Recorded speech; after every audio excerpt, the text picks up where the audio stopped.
దేవుని నామానికి మహిమ కలుగునుగాక. తర్వాత రెండో మాట మీకు యోవేలు ప్రవక్త అంటున్నాడు ఒక మాట, అంత్య దినమున నేనేం చేస్తాను, నా ఆత్మ మనుషులందరి మీద కుమ్మరిస్తే కుమారులు కుమార్తెలు ఏం చేస్తారట, ప్రవచిస్తారట. యవ్వనులు దర్శనాలు, ముసలి వాళ్ళు ఇప్పుడు నా వైపు దేవుని అగ్ని అభిషేకము పొందుకున్న, దేవుని అగ్ని ఆత్మను పొందుకున్న భాషలతో మాట్లాడే వాళ్ళకి 3 వరాలు, 3 క్రియలు జరగబడతాయి. ఆమేనండి. 3 ఫలాలు, 3 ఆశీర్వాదాలు దేవుడు ఖచ్చితంగా ఇస్తాడు. ఇవ్వలేదంటే నీ ఆత్మను నువ్వే చల్లబరుచుకుంటున్నావు. మొదటిది ప్రవచిస్తారు, రెండవది దర్శనాలు చూస్తారు, మూడవది ఇప్పుడు కళలు కనండి అంటే ఎవరు కంటారో తెలుసా? ఎవరు కంటారో చెప్తారా? ముసలోళ్ళు కళలు కనకుండా ఆపోజిట్ వాళ్ళు యవనస్తులు కళలు కంటారు. ఏం కలగన్నా, ఆ అమ్మాయిని ఇచ్చి పెళ్లి చేస్తారట, కళ వచ్చేసింది. ఏం కలగన్నావు? ఆ ఉద్యోగం నాకే వస్తుందట, ఆ కారు నేనే కొంటానట. ఒరే నాయనా, యవనస్తులు కళలు కనమని చెప్పిండా? ఓ దేవుని బిడ్డలారా, మీరు దేవుని ఆత్మ అభిషేకాన్ని పొందుకున్నాను, కళలు కనకుందురుగాక. ఆమేనండి. ఒకవేళ మీరు కళలు కంటే లేట్ అవుతాయి. పక్కనున్నోరు చెప్పండి, ఆత్మ పొందుకుంటే కళలు గనకని చెప్పు. ఒకవేళ నువ్వు కలగన్నావు అనుకో, లేట్ ఏం పాస్టర్ లేట్? అవును, యోసేపు 17 ఏళ్ల వయసులో అన్నల దగ్గరికి వచ్చి ఏం కొన్నాడు చెప్పండి? అన్నలు నాకు కళ వచ్చింది. యోసేపు కళ తొందరగా నెరవేరిందా? మీరు యవనస్తులు, మీరు తొందరగా కళలు కానండి. నాకు మంచి భర్త వస్తాడు, కళ కనుక్కుంటా మంచం మీద కూర్చొని, మా ఆయన అందగాడు, మా ఆయన తెల్లగుంటాడు, మా ఆయనకు 1,00,000 రూపాయలు, మా ఆయనకి ఇదే. నీకు ఏజ్ అయినాక పెళ్ళవుతుంది, ఏజ్ అయిపోయినాక పెళ్ళవుతుంది. నువ్వు ముసలిదాను అయితే ఆయన అందగాడవుతాడు. ఆయన అంటున్నాడు, దేవుని ఆత్మ వస్తే యవనస్తులు ఏం చేయాలట చెప్పండి. మరి మీరు దర్శనాలు చూస్తురా? మీ అమ్మలు దర్శనాలు, అమ్మో ప్రార్థన చేసి దర్శనం చెప్పవే అంటే నువ్వేం చేస్తావు? పక్కనున్న వాళ్ళని చూస్తావు. మీ ఇంట్లో ప్రార్థన పరులు తల్లులు ఉంటే, అమ్మా నువ్వు ప్రార్థన చేసి చెప్పమ్మా, దర్శనం వచ్చిందనా, నా గురించి కళ వచ్చిందనా. అమ్మా యవనస్తులారా, మీరు కళలు కనకుందురుగాక. కళలు కంటే యోసేపుకు లేట్ అయ్యింది, మీరు కళలు కంటే మీకు లేట్ అవుతుంది. త్వరగా నెరవేర్పు జరగాలి అంటే దర్శనాలు చూచుదురుగాక. మీరు దేవుని ఆత్మలో ఉండి, అభిషేకములో ఉండి భాషలు మాట్లాడుతుంటే దర్శనాలు రిలీజ్ అవునుగాక. పేతురు మేడగది సహవాసములో ఉండి ప్రార్థన చేస్తుంటే, అమ్మా ఆయనకు ఒక దర్శనం వచ్చింది, వెళ్ళు. ఎక్కడికి? ఎవరికి? కొర్నేలు ఇంటికి వెళ్ళన్నాడు. ఎక్కడికి వెళ్ళమన్నాడు? ఆయన ప్రార్థన, దేవుని ఆత్మలో ఉన్నాడు, అభిషేకము, భాషలతో మాట్లాడుతున్నాడు. కొర్నేలికి దర్శనం వచ్చిందనుందా, కళ వచ్చిందనుందా? పేతురుకి కళ వచ్చినట్టుందా, దర్శనం వచ్చినట్టుందా? పేతురు ముసలోడా యవనుడా? యవనుడు అన్నప్పుడు, దర్శనం అన్నప్పుడు మనం ఎవరమో? పక్కనున్న నువ్వు ముసలామవా అని అడగండి. పక్కనున్న వాడిని చూడండి, నువ్వు ముసలామవా? కలగన్నావా? యోసేపు లాగా లేట్ అవుతుంది. ఏం చేయాలి? నువ్వు దేవుని ఆత్మలో భాషలతో మాట్లాడుతూ ఉండి ఆ భాషకి శక్తి వస్తుంది. ఆ భాషకు శక్తి వచ్చినప్పుడు దేవుడు సాతాని క్రియలను లయపరుస్తాడు. రెండవది దర్శనము, నీ జీవితము గురించి దర్శనము, నీ భవిష్యత్తు గురించి దర్శనము, నీకు రాబోతున్న ఆశీర్వాదము గురించి దర్శనము చూడబోతాడు. హల్లెలూయా. కళలు కనమంటుండు. ఎవరిని కనమన్నాడు? మరి ముసలోళ్ళ కళలు ఎందుకు ఇచ్చిండమ్మా? మేం గంటే తప్పేంది? నాకు చాలా రాత్రంతా కూర్చొని నడుమును వచ్చేసింది. దేవుణ్ణి ప్రభువా, ముసలోళ్ళకు కళ ఇస్తానంటున్నావు, యోసేపు కళ ఇచ్చినావు కానీ దూరం అయిందన్నావు, లేట్ అయిందన్నావు. మరి మేము కళలు కానొద్దన్నాం, మరి ముసలోళ్ళకి ఎందుకు ఇచ్చినావు? ముసలోళ్ళు తొందరగా పుట్టుకోమంటారు, అందుకే వాళ్ళ కళలు తొందరగా నెరవేరుతాయి అన్నాడు. గట్టిగా ముసలోళ్ళు ఏమైపోతారు? త్వరగా చనిపోతారు. వారికి లేట్ వద్దు, వారికి దూరం వద్దు, వారికి ఆలస్యం చేయొద్దు. త్వరగా చనిపోయే వాళ్ళకి, వృద్ధాప్యంలో ఉండే వారికి కళ కళలు వస్తాయి. అమ్మ నీ కళలు వస్తున్నాయంటే మరణానికి, నీ ఆయుష్ దగ్గర. కళ కనుకుంటా కూర్చో, నీ జీవితం అయిపోతూనే ఉంటుంది.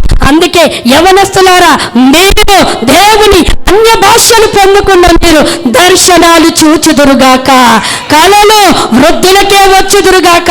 మా ఇంట్లో ఎవరు వృద్ధులు ఉన్నారో వారికి నీ కళలు పంపించండి ప్రభువా అనండి. ఏమనాలి? ఒరే అనండి నాయనా, నా గురించి, నా భవిష్యత్తు గురించి, మా ఇంట్లో అమ్మమ్మ ఉందా, నానమ్మ ఉందా, ముత్తాత ఉందా, తాతయ్య ఉన్నారా, ఎవరున్నారో నీ కళలు పంపించిన ఆయన, నీ కళలు పంపించిన. ఆ కళనంట మీకిస్తే కళ దూరం చేస్తాడట, ముసలోళ్ళకి ఇస్తే కళ. అందుకే నేను చెప్పేది మీ ముసలోళ్ళకి ఇయ్యమని అడగమంటున్నా. అర్థం కాలే? మరి ఏందో ఎక్కడో పెట్టుకొని ఉంటురు బుర్రలన్నీ. మీకిస్తే దూరం చేస్తాడు, ముసలోళ్ళకి ఇస్తే. అందుకే మీ కళను ఎవరికి ఇవ్వమంటున్నా? నా గురించి కళ ఎవరికి ఇవ్వాలి? ముసలోళ్ళకి ఇచ్చేసి త్వరగా నెరవేరుస్తాడు. ఆమేన్. ఫరోకు కళ ఇచ్చి ఎన్ని సంవత్సరాలకు నెరవేర్చిండు చెప్తారా? ఆదికాండం యోసేపు 40వ అధ్యాయంలో ఫరోకు కళనే యోసేపు కళ. యోసేపుకేమో 7 ఏళ్ళు పట్టింది, ఈ అయ్యగారికి ఫరోకు 2 సంవత్సరాలలోనే కళ నెరవేర్చినాడు. అంటే ఫరో ఏ స్థానంలో ఉన్నాడు? అయ్యో దేవా, ఫరో ఏ స్థానంలో ఉన్నాడు? 2 సంవత్సరాలకే నెరవేరింది. యోసేపు యవ్వనుడుగా ఉన్నాడు, లేటుగా నెరవేర్చబడింది. అందుకే యవ్వనులం మనం దర్శనాలే చూచుదుముగాక, మన భవిష్యత్తు గురించి దర్శనాలే చూచుదుముగాక, మన ఆశీర్వాదం గురించి దర్శనాలే చూచుదుముగాక. మన ముసలి వాళ్ళు మనకు రాబోతున్న కలలు కానీ త్వరగా నెరవేర్పులోనికి నడిపించబడుదురుగాక. ఆమేన్. హల్లెలూయా. ఇంకొక మాట చెప్పి నేను ముగిచ్చేస్తాను. ఏంటిదో తెలుసా? అక్కడ రాయబడిన నా కుమారులు కుమార్తెలు ఏం చేస్తాడట? ప్రవచిస్తారు. అంటే ప్రవచనము ఎవరి మీదకి వస్తుందో తెలుసా దేవుని బిడ్డలారా? దేవుని ఆత్మ పొందుకున్న వారికి, భాషల వరం అనే పొందుకున్న వారి మీదకి ఆటోమేటిక్గా ప్రవచన వరము క్రియ చేస్తుంది. అమ్మ, మీ పిల్లలు పెద్ద చదువులు చదవాలని, మీ పిల్లలు మంచి ఉద్యోగంలో సెటిల్ కావాలని, మీ పిల్లలు కారు బంగ్లాలు ఇంకేదో సెటిల్మెంట్ అవ్వాలని మీరు ఇష్టపడతారు. కానీ తల్లులుగా తండ్రులుగా ఒకవేళ పెద్ద దిక్కున్న అక్కలైతే అన్నలైతే మీకు నేను చేతులు జోడించి చెప్తున్న మాట ఏంటిదో తెలుసా? మీకు కుమారులు కుమార్తెలు ఉంటే నా పిల్లలు ఆత్మ చేత నింపబడుదురుగాక. ఎందుకంటే రాబోయే తరానికి ప్రవచనము తీసుకొద్దురుగాక. ఫిలిప్పీకి 4 కుమార్తెలు వారు ప్రవచిస్తూనే ఉన్నారట. ఏమని ప్రవచించారంటే వాళ్ళ భవిష్యత్తు గురించి. గట్టిగా చెప్పండి. ఇలా మీరు నాకు కనెక్ట్ అవ్వట్లేదు. మీరు ప్రేయర్ చేసుకొని రాలే? ఏమవుతుంది? కుమారులు కుమార్తెలు ఏమవుతారట? అంటే ఇప్పుడు మీ పిల్లల కొరకు మీరు ఏం చేయాలి? ఆత్మ పొందుకోవాలి. వాళ్ళని ఇప్పటి నుండే ట్రైనింగ్ తీసుకురావాలి. ఏంటి తెలుసా? గుడికి తీసుకురావాలి, ఆత్మ పొందుకోవాలి, వారు ప్రవచించాలి. వారు యవ్వన కాలంలోనికి వచ్చేలోపు దర్శనాలు చెప్పేస్తారు. వాళ్ళు ముసలితనంలోకి వచ్చేసరికి కళలు చూస్తారు. వాళ్ళ తరములో ముసలి వాళ్ళు ఉంటే వాళ్ళకు రాబోయే కళలు ముసలోళ్ళ ద్వారా, వృద్ధుల ద్వారా నెరవేర్పులోనికి తీసుకురాబడతాయి. హల్లెలూయా. దేవుని నామానికి మహిమ కలుగునుగాక. పేతురు భాషలతో మాట్లాడితే మామూలు వ్యక్తుల దగ్గరకు వచ్చి ఏం చేసిండంట? మాట్లాడుతుంటే దేవుడు వారి జీవితాల్లో కార్యము జరిగించి 3000 మంది బాప్తిజాలకు రెడీ అయ్యిండు. ఒక్కడు గుర్తుపెట్టుకోండి, ఒక కుటుంబము భార్యాభర్తలు కలిగి జీవిస్తుంటే వారి ఇంటిలోనికి వారి చుట్టాలు బంధువులు పెద్ద బ్యాగుతో, పెద్ద సూట్ కేసుతో వచ్చారు. 2 భార్యాభర్తలు చూసి, ఆ పెద్ద లగేజ్ని చూసి, వీళ్ళు ఎన్ని రోజులు ఉంటారో నాయన అని భయపడుకొని 2 భార్యాభర్తలు పోయి కిచెన్ రూమ్లో, వాళ్ళు వచ్చింది 1 రోజుకు కాదు, 2 రోజులకు కాదు, ఒక 10 రోజులు మన ఇంట్లోనే దిష్ట వేసేటట్టున్నారు. అయితే మనం ఏం చేద్దాం? చిన్న మాట, ఈరోజు బాగా ఫుడ్ పెడదాం, రేపు 2వ రోజు పెడదాం. 2వ రోజు సాయంత్రం నుండే నేను నిన్ను చిన్న మాట అంటేనే, నిన్ను తిడుతుంటేనే, అమ్మో నన్ను తిడుతా నేను ఊరుకుంటాను, ఉత్తుత్తగానే తిడతా నిన్ను. అవునా? అయితే నేను కూడా నేను ఉత్తుత్తగా తిట్టచ్చా అంటుంది భర్తని. మన ఇద్దరం ఉత్తుత్తగానే తిట్టుకుందాం. మన తిట్లకి వీళ్ళు వచ్చిన వాళ్ళు మూట పట్టుకొని పరారైపోతారు అని చెప్పినప్పుడు వీళ్ళ ప్లాన్లు బాగానే ఉన్నాయండి. భార్య భర్తలై వాళ్ళు రానే వచ్చారు. ఒకటో రోజు మంచి చికెన్ వండారేమో, రెండో రోజుకు మంచి బిర్యానీ చేపల పులుసు చేశారేమో. ఆ రాత్రికి మొదలు పెడుతుండు, ఏమే నీకు అన్నీ వేస్ట్ పాలు చేస్తావే, నువ్వు పనికిరాని దానివే, వండిందంతా బయటలోకి పెడతావే, తెస్తుంటే కనబడతలేదే నీకు, నువ్వుగాక తెచ్చినవులే, మా అయ్యా నీకు కట్టమిస్తే గాని లక్షలు తీసుకుంటే గాని నువ్వు నాకు ఇస్తున్నావా, మా అయ్యా మా నాన్న గనక నీకు కట్నం ఇవ్వకపోతే నువ్వు ఇస్తావా అని ఇద్దరు పోట్లాడు మొదలు పెట్టుకుంటుంటే వాళ్ళు 10 రోజులు ఉందామనుకున్న వాళ్ళు, 15 రోజులు ఉందామనుకున్న వాళ్ళు, లేకపోతే వారమే ఉండాలనుకున్న వాళ్ళు ఆ మొదటి రోజు గొడవ అవుతుంటే మనశ్శాంతిగా లేదు. రెండో రోజు అదే, మూడో రోజు అదే, 4వ రోజు అంటున్నారు మనం 10 రోజులు ఉందామనుకుంటూ వచ్చినాం. వీళ్ళిద్దరు ఇట్లా పోట్లాడుకుంటుంటే మనకు తిన్నది కూడా ఒంటికి ఎక్కుతలేదు. ఎందుకు వచ్చిన బాధ? మనము ఆమె మన చీర తీసుకొని నీళ్ళల్లో పెట్టిందండి, అయితమాయ్ కవర్లో పెట్టు, నా బట్టలు ఇంకెక్కడ ఉన్నాయి అన్నీ మూట కట్టేసి ప్యాక్ చేసుకొని బ్యాగు పట్టుకొని వాళ్ళిద్దరు భార్య భర్తలకు చెప్తున్నారు, ఏమన్నా తెలుసా, అయ్యా మేము ఉండాలనుకున్నాము కానీ మాకు అర్జెంటుగా పని పడింది, మేము వెళ్ళిపోతున్నామని బ్యాగు తీసుకొని వెళ్ళిపోతుంటే వీళ్ళిద్దరు భార్య భర్తలు ఐఫై తెలుసు కదా ఇట్లా కొట్టుకుంటారు. మనం చేసిన ఆలోచన సక్సెస్ అయ్యిందా? మీకు అర్థం కాలే? అది వాళ్ళు అనుకుంటే ఇప్పుడు మీకు చెప్పే ఉపమానం ద్వారా చెప్తున్నా. ఏంటిదో తెలుసా? భాషలు మనం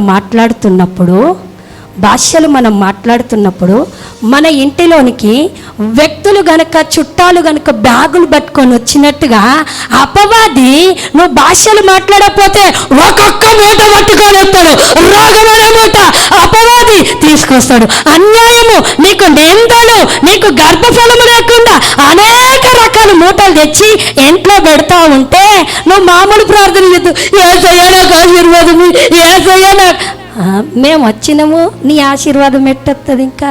నేను అందుకే చెప్పాను, మామూలు ప్రార్థన చేస్తే వాడు వింటాడు, వాడు మూటలతో వచ్చిండు, నీ ప్రార్థన స్లాబ్ కూడా బయటికి ఎగరకుండా చేస్తుండు. అదే నువ్వు భాషలతో మాట్లాడుతుంటే వీళ్ళిద్దరు ప్లాన్ వేసుకుని చూడండి తిట్టుకున్నారు. వచ్చిన చుట్టం ఏమైపోయిండు? పరారైపోయిందా లేదా? వచ్చిన మూటతో వెళ్ళిపోయాడు. భాషలతో మాట్లాడడం ప్రారంభిస్తుంటే ఏ మూట అయితే పట్టుకొచ్చిందో సాతానుడు మూటలు అన్నీ చదురుకొని వెళ్ళిపోబోతుండు. హల్లెలూయా, హల్లెలూయా. నీ ఇంటిలో నువ్వేం చేయాలి? ఎందుకు మాట్లాడాలి? సాతాను మూటలు ఉన్నాయేమో వెళ్ళిపోతాయి. నువ్వు మాట్లాడలేదు. రోజుకు సిస్టర్ చెప్పింది గంట అంట. మీకు టైం దొరికినప్పుడల్లా భాషలు మాట్లాడుతూనే ఉండండి. మీ ఆయన దినమంతా బయటికి పోయి సాతానుడు ఒక మూట ఇచ్చేస్తాడు. పైసల మూట కాదు, నేను తిట్టే మూట పంపిస్తాడు. దరిద్రం దాన, నువ్వు నాకు అడ్డొచ్చినవే, పొద్దున్నే గిర్రక్కే రాలేదంటాడేమో. ఇలా ఆఫీసుకు పోతే మా సారు ఒకడే తిట్లు తిట్టిండు అని అంటాడు. ఒక మూటను పంపిస్తాడు మీ ఆయన చేతికి, మీ అత్త చేతికి, లేకపోతే మీ పిల్లల చేతికి. మీ పిల్లలు టిఫిన్ తినేసి బయటికి పోతారేమో, దబల్న తగిలించుకొని వస్తారు, లేకపోతే గొడవలన్నీ వేసుకొని వస్తారు. వాళ్ళకు ఒక మూటను తీసుకొని వస్తాడు. ఆ మూటలన్నీ మళ్ళీ మన ఇంటికి రాకుండా ఉండాలంటే గట్టిగా భాషలతో ప్రార్థన చేయాలి. నువ్వు భాషలతో ప్రార్థన చేస్తే సాతాను మూటలన్నీ సత్తుకొని వెళ్ళిపోతాయట. గట్టిగా హల్లెలూయా. అందుకే మన పిల్లలు ఆత్మ పొందుకుంటే ప్రవచిస్తారు. మనం యవ్వనులము దర్శనాలు చూస్తాము.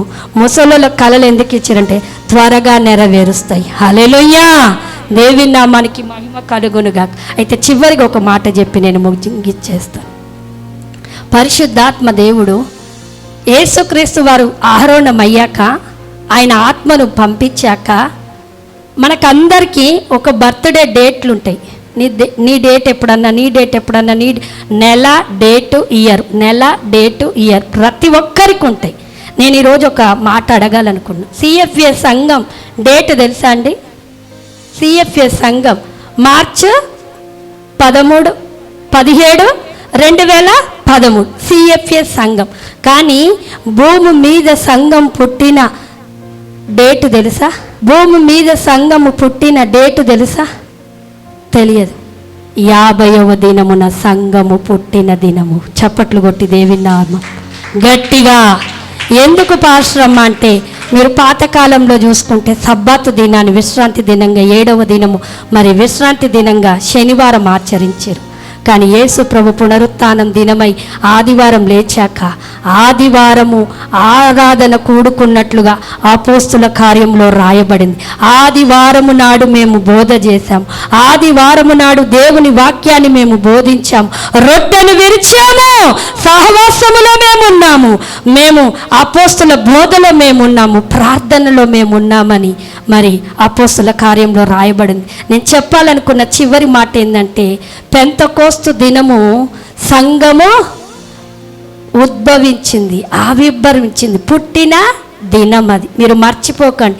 సంఘము భూమి మీదకి ఎప్పుడు వచ్చింది అనంటే పరిశుద్ధాత్మ మరి పెంతెకోస్తు దినము ద్వారా సంఘము ఆదివారం అని స్పెసిఫిక్గా పర్టికులర్గా అపోస్తుల కార్యంలో రాయబడింది. దేవుని బిడ్డలారా, అప్పటిదాకా సమాజ మందిరం అని, అప్పటిదాకా సబ్బాతు దినమని, అప్పటిదాకా రోజుకొక దినమని మరి ఇంటింటా వారు వాక్యము బోధించుకుంటా వచ్చిరు. కానీ అది ఎప్పుడైతే కంప్లీట్ చేయబడిందో వీళ్ళు సంఘముగా కూడుకుంటున్నారు, వీరు ఆరాధన చేస్తున్నారు, ఏక మనసుతో ఉన్నారు. నేను అంటాను, నీవు సంఘముగా కూడుకుంటున్నప్పుడు, సంఘముగా నువ్వు ఆరాధిస్తున్నప్పుడు, ఏక మనసుతో నువ్వు వస్తున్నప్పుడు సంఘము మీదికి అగ్ని అభిషేకము దిగబోతుంది. హల్లెలూయా. మేడ గది సహవాసములో అగ్ని అభిషేకము దిగింది. అమ్మా, నువ్వు ఆత్మ ఎక్కడ పొందుకున్నట్టే, ఆడ పెళ్ళైతుంటే నేను ప్రార్థన చేస్తుంటే ఆత్మ వచ్చింది. ఆ ఆత్మ ఉంటుందో పోతుందో నాకు తెలియదు, నిజంగా చెప్తా. సంఘము మీద, సంఘములో నువ్వు పొందుకున్న ఆత్మ బలమైన అగ్ని అభిషేకము నిన్ను స్థిరపరిచి యవనస్తులకు మాదిరికరంగా, రాబోయే తరానికి మిమ్మల్ని మాదిరికరంగా ఉంచబోతుంది. హల్లెలూయా. దేవి నామానికి మహిమ కలుగునుగాక. అందరం లేచి నిలబడదాము. ఒకసారి మీకు నాకు ఈ మెసేజ్ అర్థం కాలేదన్న వాళ్ళు, అర్థమైందా? ఇప్పుడు నువ్వు అర్థమైన రీతిలో నువ్వు ఉండొద్దు, కానీ అర్థమైతే పొందుకోలేని నీవు ఆత్మను పొందుకోవాలి. ఎందుకు అగ్ని అభిషేకము పొందుకోవాలి? ఎందుకు భాషలు మాట్లాడాలి? భాషలు మాట్లాడితే సాతాను స్థావరాలు, సాతాను యొక్క మూటలు అన్నీ వెళ్ళిపోతాయి. గుర్తుపెట్టుకోండి. నువ్వెందుకు రోజు ఒక 20 నిమిషాలు ఆపకుండా ప్రార్థన చేయండి. నువ్వు ప్రార్థనలో కూర్చుంటే భాషలు మాట్లాడితే అది నేను రైట్ అంటే కాదనను, కానీ నువ్వు అనునిత్యం ఎల్లప్పుడూ భాషలు మాట్లాడే వ్యక్తివిగా నువ్వు ఉందువుగాక. ఆమేన్. పక్కనున్న వారికి చెప్పు, రోజు నీ ఆత్మ బలంగా ఉండాలంటే భాషలు మాట్లాడని చెప్పు. భాషలు మాట్లాడండి, భాషలు మాట్లాడండి. భాషలలో నీ భవిష్యత్తును చూపించబోతుండు. గట్టిగా భాషలలో చూపించబోతుండు. అందుకే భాషలు నిర్లక్ష్యం చేసిరా, విఐపి గ్యాలరీ ఉండదు. ఏ గ్యాలరీ ఉండదు? మామూలు దేవా నువ్వు దేవుడు అని నాకు తెలుసా, మామూలు సీటే నీకు పరలోకములో. భాషలు పొందుకున్న వారికి మాత్రమే విఐపి సీటు ఉండబోతుంది పరలోకములో. నీకు విఐపి సీటు కావాలంటే ఇప్పుడు పొందుకోలేని వాళ్ళు కూడా భాషలు పొందుకోవాల్సిందే. ఆమేన్. ఆత్మతో ఉందాం, ఆశతో ఉందాం, దేవుని అడుగుదాం. అమ్మా, దేవుడు అన్యాయస్తుడా? చెప్పండి, అన్యాయస్తుడా? ఒకవేళ అన్యాయస్తుడు అయితే దేవుడు అంటాడు, నేను పెద్దోళ్ళ మీదకే గుమ్మరిస్తా, చిన్నోళ్ళ మీదకి గుమ్మరి అని అంటాడు. నా పిల్లలు నువ్వు నా మాటలు నీ పిల్లల నోటిలో నేను ఉంచుతాను అన్నాడు. ఎట్లా ఉంచుతాడు? ఆత్మ కుమ్మరింపు జరిగినప్పుడే ఉంచుతాడు. హల్లెలూయా. అందుకే మన పిల్లలు దేవుని ఆత్మ చేత నింపబడని వాళ్ళందరి కొరకు మీరు ప్రార్థన చేయండి. నా పిల్లలు ఆత్మచేత నింపబడాలి, ఆత్మచేత పట్టబడాలి, వాళ్ళు ప్రవచించాలి, దర్శనాలు చూడాలి, వారు కలలు ముసలి వచ్చి మేము నెరవేర్పులోనికి వెళ్ళాలి. ప్రభువా, ఈ వాక్యము నిజంగా పెంతెకోస్తు అనుభవము అంటే ఏదో అప్పటి మట్టికే భాషలు పొందుకున్నాం అనుకున్నాం, కానీ నేను చెప్తున్నాను, ఈ అర్థము నువ్వు తెలిసిన నువ్వు మామూలుగా ఉండవు. దేవుని స్తుతించకుండా నువ్వు ఉండలేవట. హల్లెలూయా.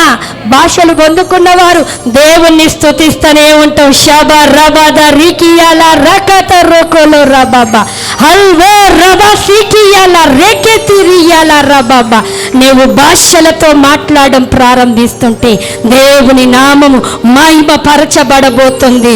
సాతానికి అర్థం కాదట, తలగొక్కుంటాడట, కింద దొర్లుతాడట. హల్లెలూయా, హల్లెలూయా. పక్కనున్న వారిని చూడండి, భాషలు పొందుకొని మనం మాట్లాడదామని చెప్పండి.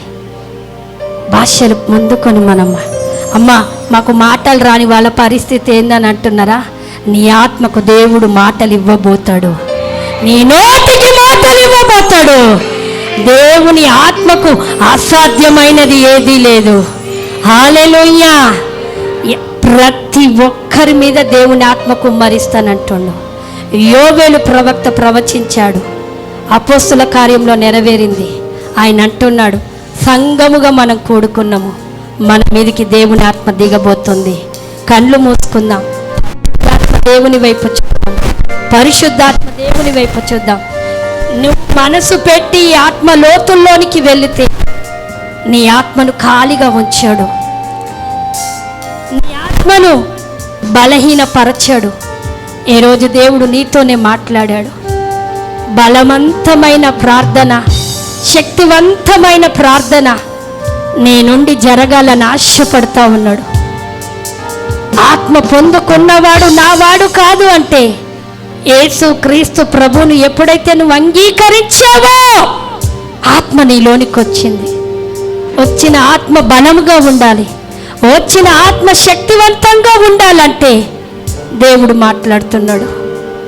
భాషలను అడగమ్మా, పెంతెకోస్తు దినం అడుగు, నా మీదికి నీ ఆత్మ కుమ్మరించయ్యా. రెండు చేతులు ఆకాశం వైపెత్తి, పొందుకోలేని వాళ్ళు పొందుకోవాలి. ఒక ఆశతో అడుగుదాము, ఒక ఆశతో అడుగుదాము. ఆశతో అడుగు. నీ డాడీ నీకు ఇచ్చే దేవుడు, నీ తండ్రి నీకు ఇచ్చే తండ్రి అన్యాయస్తుడైన తండ్రి కాదు. ఒక్కసారి దేవుని వైపు చూడు, ఒక్కసారి దేవుని వైపు చూడు. అడుగుదాము.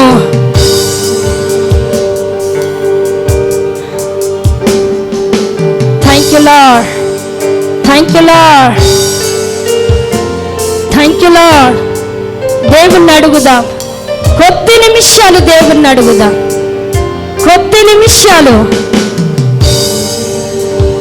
అంత్యకాల అభిషేకము, అంత్యకాల అభిషేకము, అంత్యకాల అభిషేకము. హల్లెలూయా, హల్లెలూయా, హల్లెలూయా. ఒకసారి కన్ను తెరవండి. అంత్యకాల అభిషేకం అంటే ఏంటిదో తెలుసా? అంత్యకాలం అంటే అర్థం అంత్యకాలము, లాస్ట్ డేస్ అంటే చివరి దినాలు. మరణానికి లాస్ట్ దినాలు ఉన్నాయండి, చివరి దినం అండి అంటారు కదా. అంత్యకాల అభిషేకం అంటే నాకు దేవుని ఆత్మ బయలుపరుస్తుంది ఇప్పుడు. అంత్యకాల అభిషేకం అంటే అభిషేకము పొందుకున్న నీవు, నీ సమస్య అంతము కాబడబోతుంది. చివరి సమస్యలు అవే. గట్టిగా కొట్టండి. చివరి సమస్యలట, చివరివిగా అంతము, అంత్యకాలం, లాస్ట్ డేస్, లాస్ట్గా అవే సమస్యలు. ఇంకా మళ్ళీ పుడతా ఉండవు. ఎందుకో తెలుసా? నువ్వు అభిషేకముతో నింపబడతావు. అంత్యకాల అభిషేకములో ఉన్న శక్తి ఏంటిదంటే నీకు సమస్యలు పుట్టకుండా ఉంటాయి. నీ సమస్యలు పుట్టినవి తొక్కి వేస్తావు. హల్లెలూయా. అంత్యకాల అభిషేకం సర్వజనుల కోసం, అంత్యకాల అభిషేకం సర్వజనుల కోసం.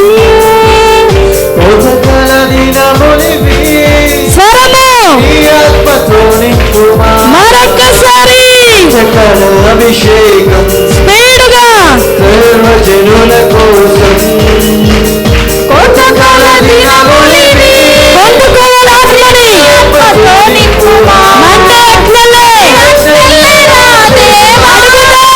అన్య భాషలతో అభిషేకించు. అడుగుదాలే నన్ను తాకుమా, జీవనది వలె ప్రవహించుమా. దేవుని ఆత్మని నింపబోతుండు. సమస్య పుట్టించేది ఏదొస్తుందో అభిషేకముతో లాస్ట్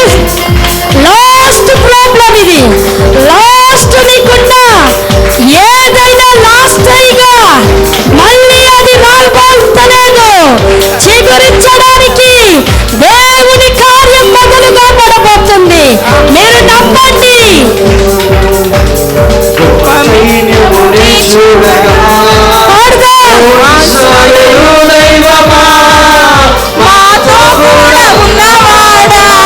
థ్యాంక్ యూ లార్డ్. మీరు ఇక్కడ నుండి పోయాక ఒక తీర్మానం తీసుకోండి. భాషలు పొందుకున్న మీరు, నేను ఆపను ప్రభువా, నీ కొరకు నేను మాట్లాడతాను. నా పరిస్థితుల్లో మార్పులు భాషలు అంటే నేను ఈ రోజు నుంచి నోరును తెరుస్తాను ప్రభువా. పేతురు నోరు తెరిస్తే అమ్మా 3,000 ప్రజలే మార్పును దేవుడు తీసుకొచ్చాడమ్మా. 120 మంది 10 రోజులు చేసిన ప్రార్థన, ఒక్క రోజు చేసిన ఆ భాషల ప్రార్థననే 3,000 మంది. ఒక్క మనిషి ద్వారా అయితే 120 మంది నోర్లు తెరిస్తే 3,60,000 మంది మారు మనసు పొందే ప్రజలున్నారు. దేవుని బిడ్డలారా, ఈరోజు దేవుడు మాట్లాడుతున్నాడు. ఒక 3,000 మంది దేవుని వైపుకు త్రిప్పగలిగే ఒక్క భాషల ప్రార్థన, ఒక్క దిన ప్రార్థన. దేవుని బిడ్డ, నువ్వు దేవుణ్ణి అడిగితే నీకు దేవుడు సహాయం దయచేయబోతుండు. దేవుని ఆత్మ బలముగా నీ మీద నింపబోతుంది. ఎండిన ఎముకల మీదికి దేవుని జీవం వచ్చింది. ఎండిన ఎముకలు సైన్యముగా మార్చబడ్డాయి. నీ పరిస్థితులు ఎండిపోయి ఉన్నాయి. నీ పరిస్థితులు అరణ్యములాగున్నాయి. నీ శరీరము అనారోగ్యముతో ఉంది. నీ కుటుంబము అవమాన పాలయ్యుందమ్మా. ఈరోజు నువ్వు నోరు తెరిచి, నేను భాషలు మాట్లాడుతానయ్యా, నీవు నాకు అనుగ్రహించిన భాషలు నేను మాట్లాడుతాను. ఇన్ని రోజులు తెలియక నన్ను నేను నిర్లక్ష్యపరుచుకున్నాను ప్రభువా. నన్ను నేను అయ్యా వెనక్కి వేసుకున్నా. ఈరోజు క్షమించండి ప్రభు, నన్ను క్షమించండి. నీ రక్తములో నన్ను కడిగి నీ భాషల వరమును, నీ భాషలు పొందుకునే ఆ ధన్యతను మా సంఘము మీదకి ఇస్తున్నందుకు నీకు వందనాలు ప్రభువ, వందనాలు ప్రభువ. నాకు కొందరు వ్యక్తులను చూపిస్తున్నాడు, కొందరు వ్యక్తులను చూపిస్తున్నాడు. మీ చేతులు ఎత్తండి. Jaya sister, Blessy, Usharani, Bharati sister, Johnson, మీరు మరువక, మీరు విడువక, మీ ఇంటిలో ఎదురైతున్న పరిస్థితులు మార్చబడాలి అంటే నువ్వు విడువని భాషల ప్రార్థన, ఒక సమయం కేటాయించి ప్రార్థన చేస్తే, ఒక సమయాన్ని నువ్వు పెట్టుకొని భాషలతో నువ్వు మాట్లాడితే దైవిక శక్తిని ఇంటిలో దిగబోతుంది. సాతాను క్రియలు కాలిపోబోతున్నవి, పరిస్థితులు మార్చబడబోతున్నవి. అమ్మా, ఎరికో గోడ కూల్చబడిన రీతిగా ఎరికో లాంటి పరిస్థితులు దేవుడు కూల్చివేయబోతుండు. మీ నోటిని ముట్టబోతుండు. మీ నోటిలో దేవుని అగ్నిని పెట్టబోతుండు. దేవుని బలమైన అగ్ని అభిషేకము. కృపా సిస్టర్, మీరు చేయొద్దండి. దేవుని ఆత్మ నీ మీదికి వస్తుంది. దేవుని ఆత్మ సెలవిస్తా ఉన్నాడు. ఓ, నేను బలహీనపరచబడబోతున్నాను, నాకు శక్తి చాలదని అమ్మ ఏడుస్తున్నావా తల్లి? ఆయన ఆదరణకర్తగా నీ దగ్గరికి రాబోతున్నాడు. నేను బలపరిచే ఆత్మ నీ మీదికి రాబోతున్నాడు.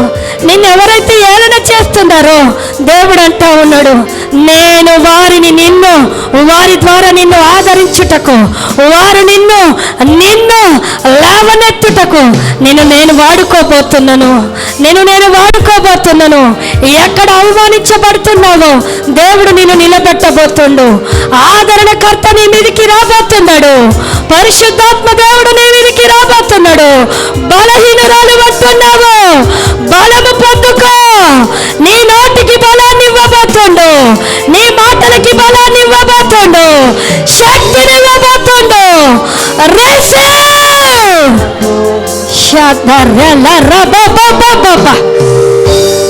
Thank you Jesus. Thank you lord.